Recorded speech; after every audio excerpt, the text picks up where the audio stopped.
The word FAST fast has different meanings. Fast মানে হচ্ছে দ্রুত, something that is very fast. যেমন কি হি ওয়ার্কস ভেরি ফাস্ট, সে খুব তাড়াতাড়ি কাজ করে, সে খুব জলদি জলদি কাজ করে। My mother cooks food very fast, আমার মা খুব তাড়াতাড়ি রান্না করে। Okay, he runs very fast, সে খুব তাড়াতাড়ি দৌড়ায়। হি রানস ভেরি ফাস্ট, সে খুব তাড়াতাড়ি দৌড়ায়। ওকে, এটা হচ্ছে first meaning. Second meaning, first মানে হচ্ছে উপোস করা, same, okay, spelling same and they sound same but meaning different. Okay, so fast মানে হচ্ছে উপোস করা। যেমন কি আই এম ফাস্টিং টুডে, আমি আজকে উপোস করেছি। So I can't have anything today, আমি আজকে কিছু খেতে পাবো না বা আমি আজকে কিছু খাবো না, ঠিক আছে। I am fasting today.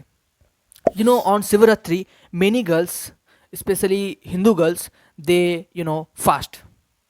So সেখানে ফাস্ট মানে হচ্ছে উপোস করা। ওকে, সো ফাস্ট মানে উপোস করা, আবার ফাস্ট মানে দ্রুত। Thank you.